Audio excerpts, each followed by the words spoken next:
I'd like to start by acknowledging the Ngunnawal people, the traditional owners of this land, and I pay my respects to their elders past and present. And also as Minister for Defence, I also pay my respects to Aboriginal and Torres Strait Islander men and women who have served our nation with such great distinction in times of both peace and in war.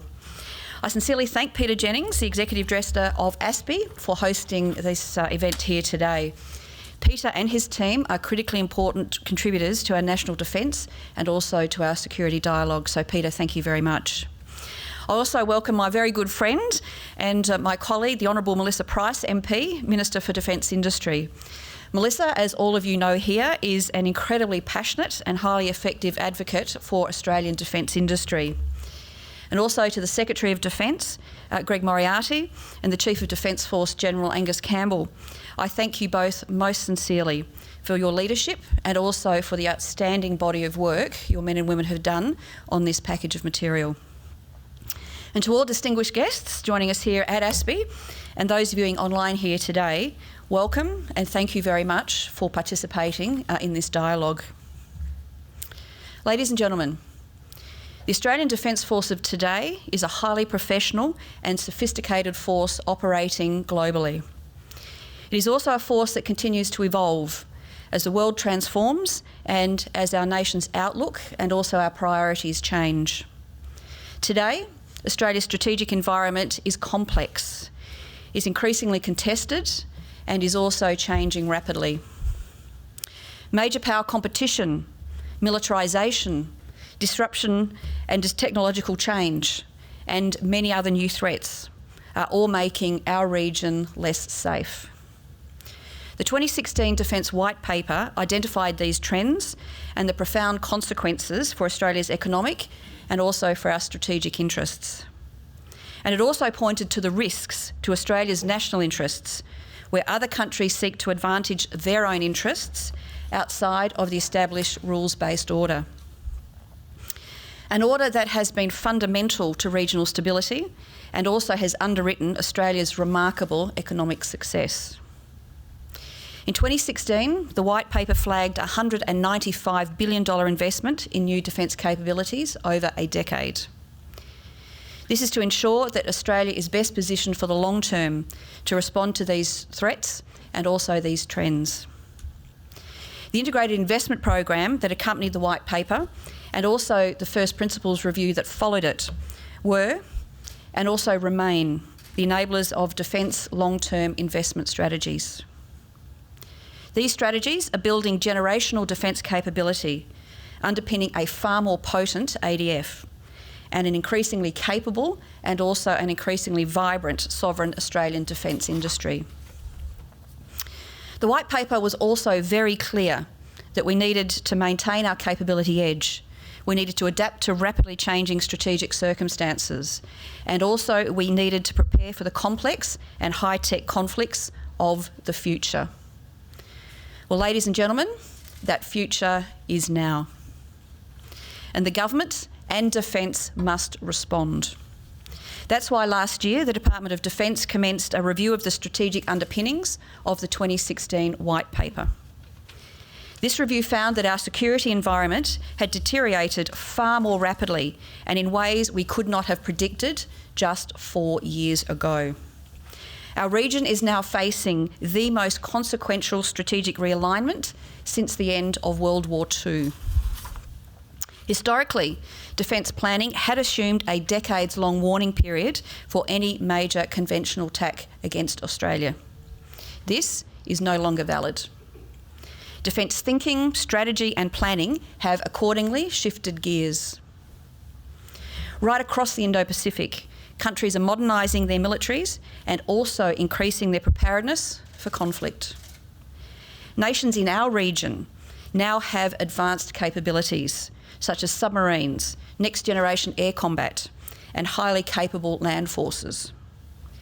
New weapons and technologies, including hypersonic glide and long-range missiles, autonomous systems, space capabilities, AI and cyber.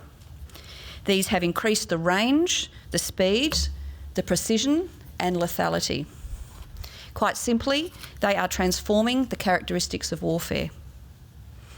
Nations are increasingly employing coercive tactics that fall below the threshold of armed conflict. Cyber attacks, foreign interference, and economic pressure seek to exploit the grey area between peace and war. In the grey zone, when the screws are tightened, influence becomes interference. Economic cooperation becomes coercion, and investment becomes entrapment.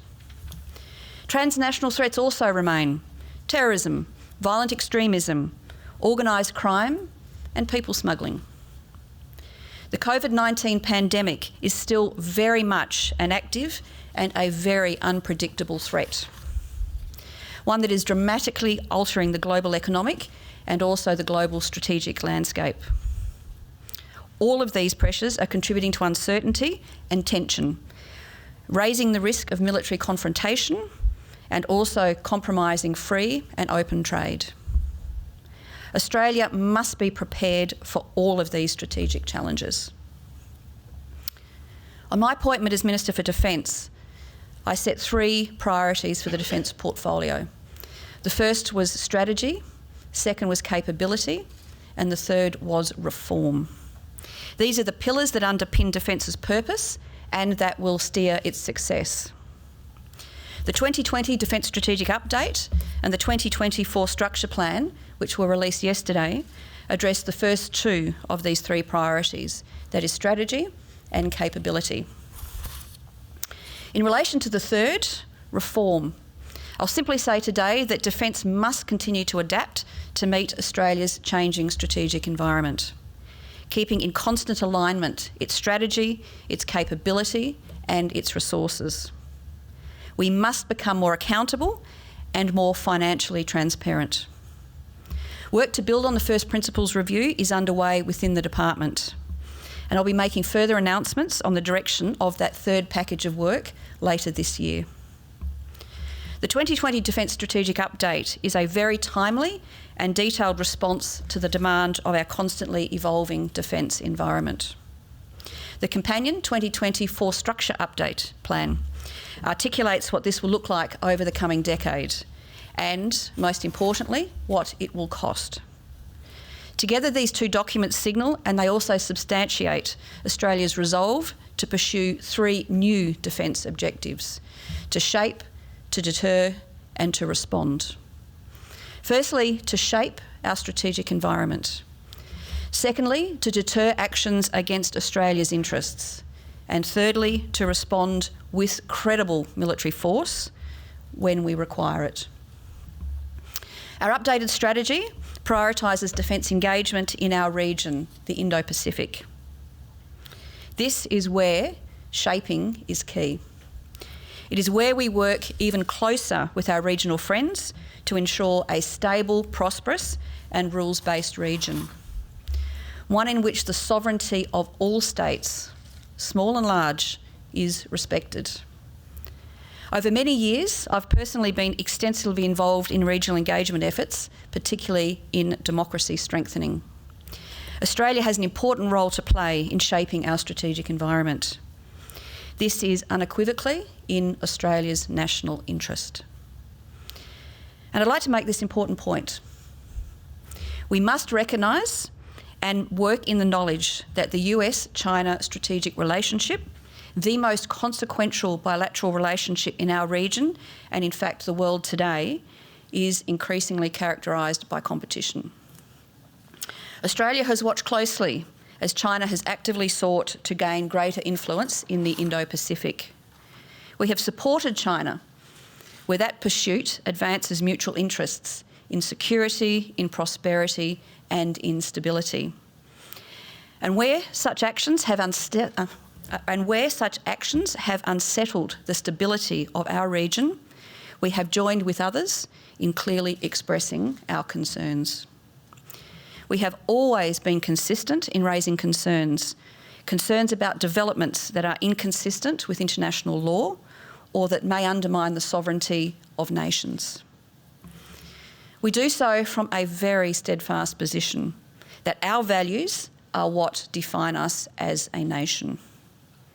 Maintenance of them is simply not negotiable. A zero-sum approach creates greater risk, and it also diminishes our ability to focus on shared prosperity. And I want to be clear. Australia remains committed to the careful management of our relationship with China. We strive for a mutually respectful, beneficial and productive relationship. One that assures the advancement of both Australia's security and also our economic interests. We want to work with both the United States and with China, and with all other partners to contribute to the stability and the prosperity of the entire Indo-Pacific. Evidence of our commitment to the region can be seen through Australia's long-standing partnership with ASEAN and our unwavering support for ASEAN's centrality. It is 46 years since Australia became ASEAN's first dialogue partner. Our South Pacific friendships and partnerships also continue to flourish. Together, we are ensuring our region remains strategically secure, economically stable, and politically sovereign.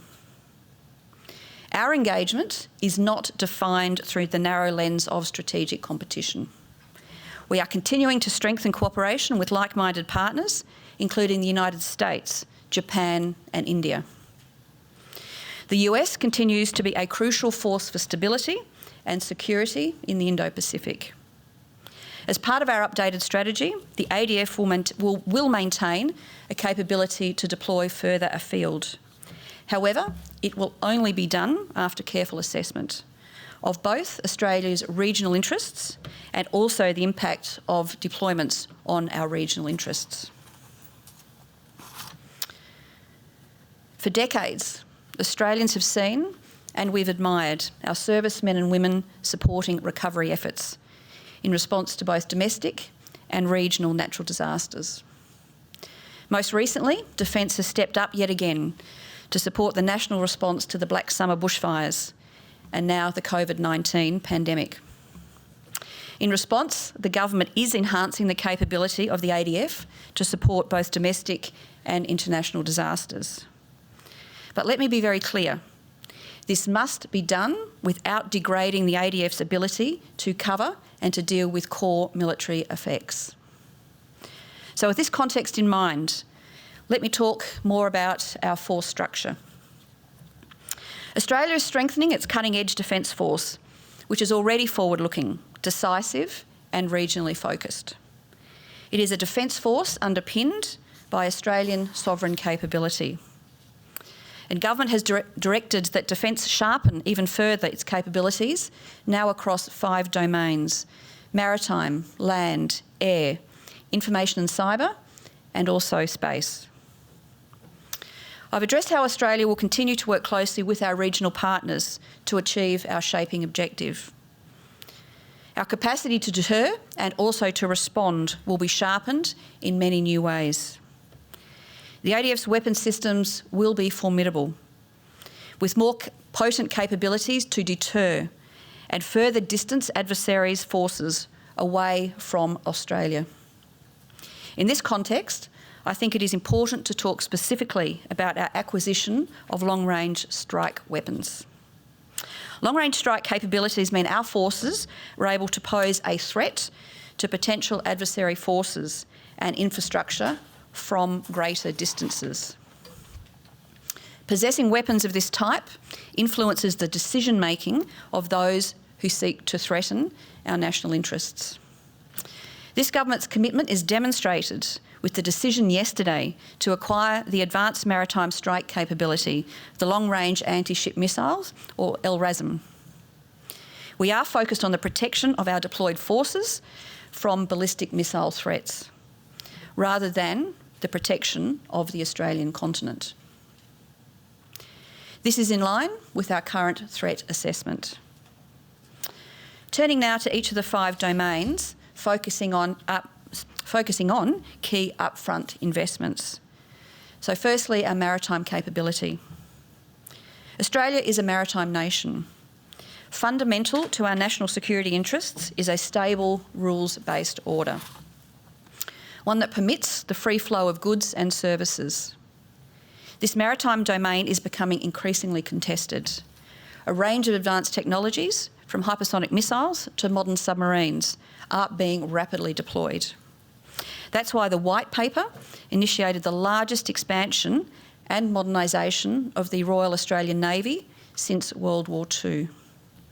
We now have an Australian continuous naval shipbuilding enterprise, as well as the infrastructure and workforce to support this. We've introduced new capabilities such as the Hobart-class air warfare destroyer and the LHDs. And we're in the process of designing and constructing future naval assets important to our deterrence capabilities. This includes the Hunter-class anti-submarine warfare frigates and also the Attack-class submarines. Submarines are fundamentally important to our defence strategy. They are a unique and powerful deterrent to any adversary. They are critical to protecting our nation's security interests. Submarines secure Australia's strategic advantage through leading-edge surveillance and the protection of our maritime approaches. Our sophisticated level of interoperability with the United States is a critical aspect of our submarine operations in our region, as are our air warfare destroyers and also anti-submarine warfare frigates. Submarines are also the vanguard of strategic lethality and deterrence, with substantial firepower, with stealth, with endurance, and also with sustained presence. Our regionally superior Collins-class submarines are already very capably demonstrating all of these effects. We will see further refinements to our future Attack-class submarines, ones that will strengthen our capability to maintain peace and security in our region. Our submarine capability underpins Australia's credibility and influence as a modern military power.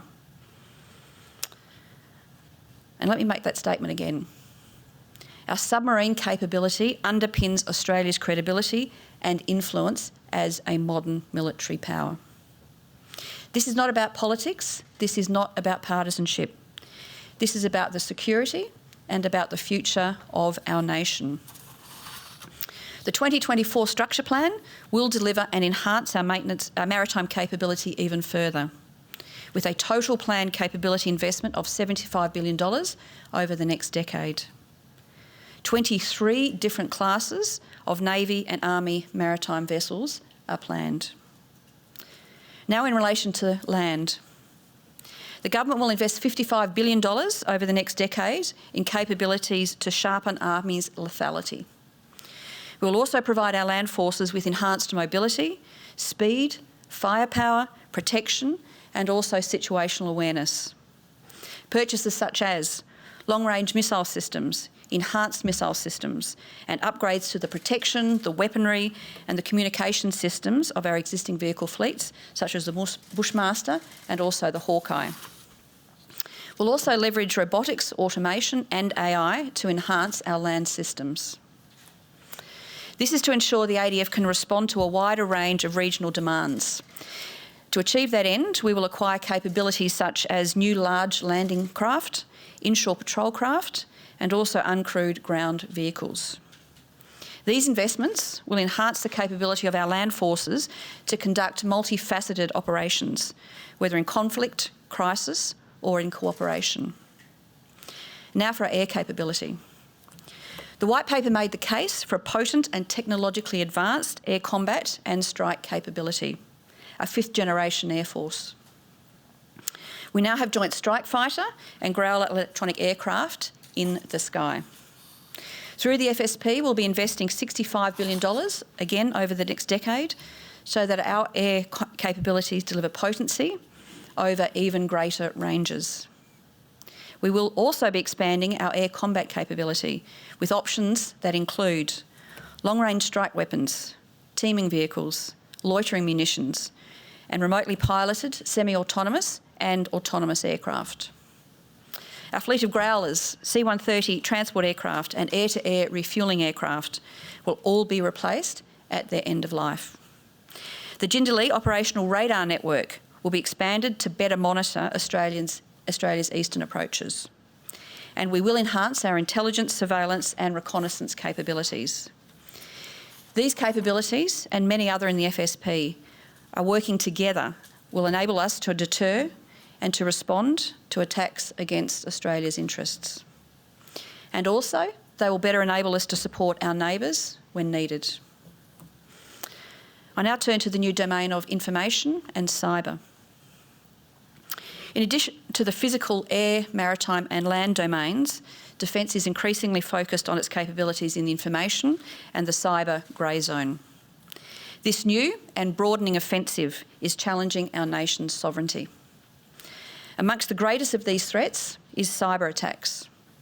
With growing frequency, these attacks target all levels of Australian society: government, industry, political organisations, education, health, essential service providers and operators of other critical infrastructure.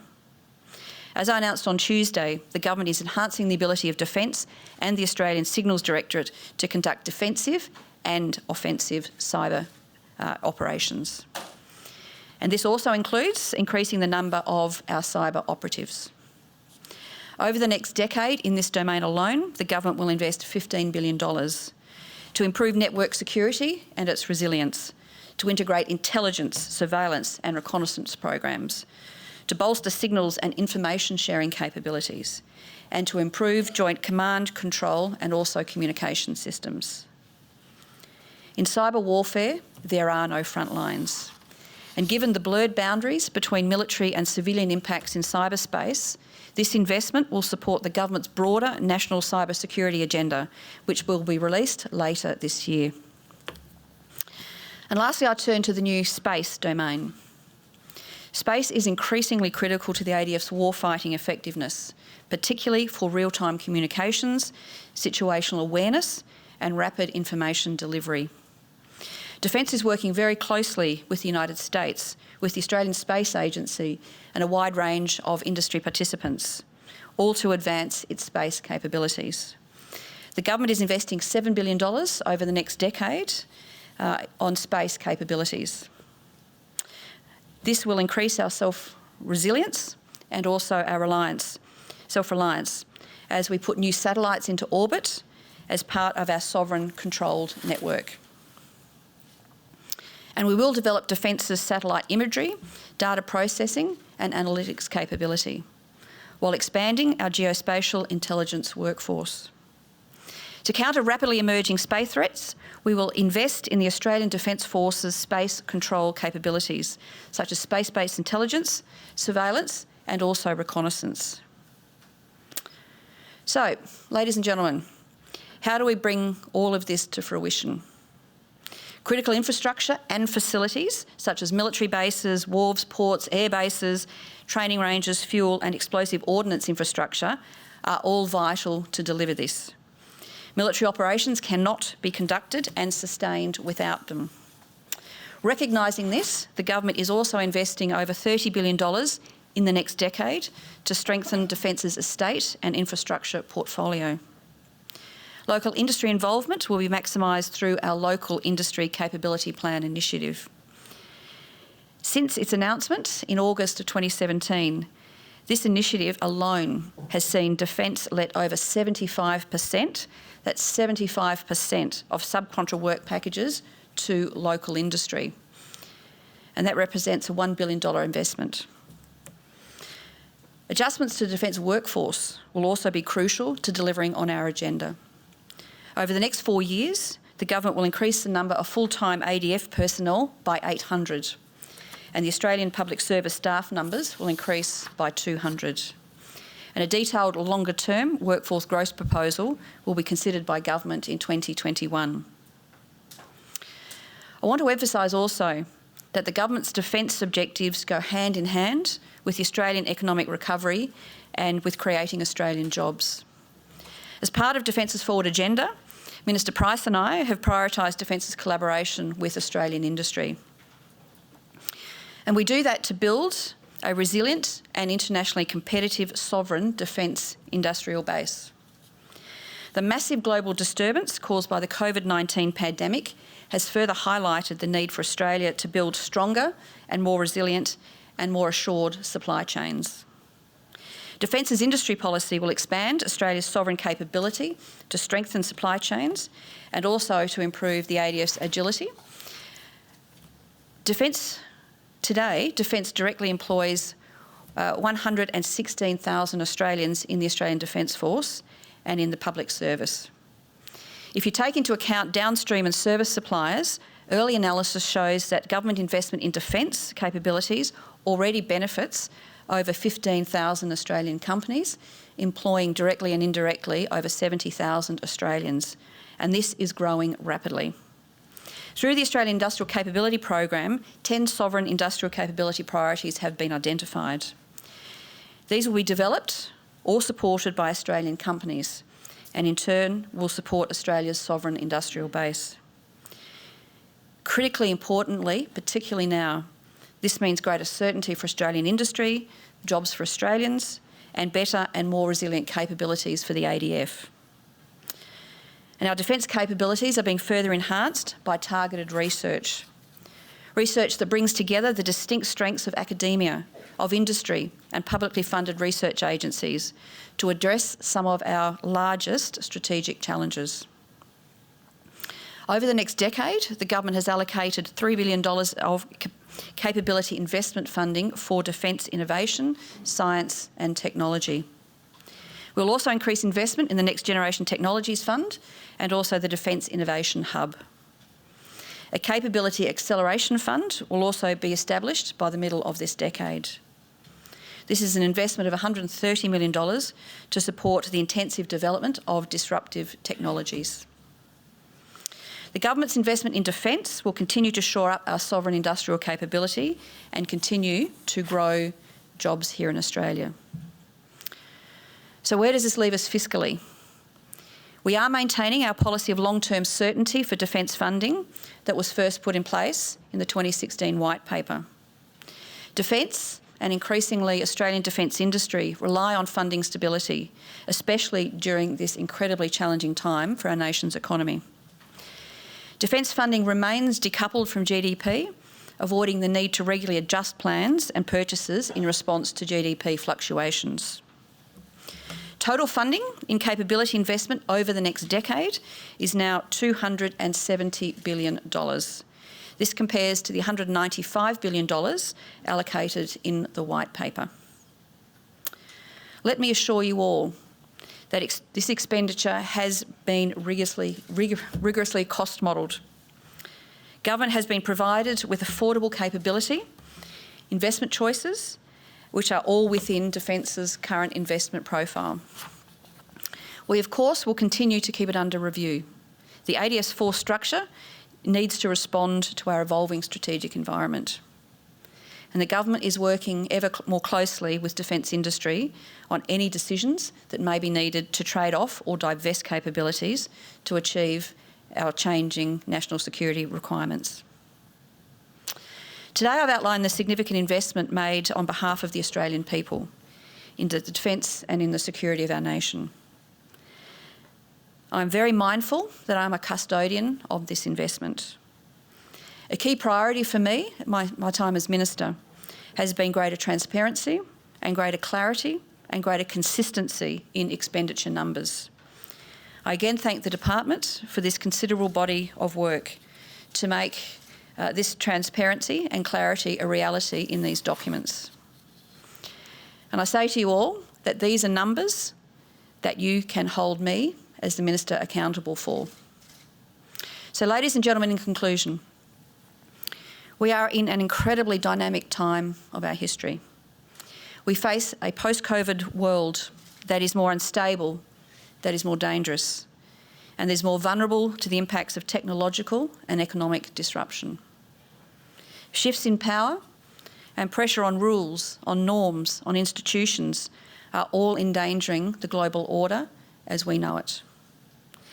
The objectives and the investments I have outlined today strengthen the ability of the ADF to deter and to respond to threats to Australian interests. They reinforce Australia's resolve to shape the security developments in our immediate region, and they sharpen the focus of defence resources to achieve these ends. The government will continue to work to ensure that we are positioned to respond to the challenges of today and also of tomorrow. Thank you very much.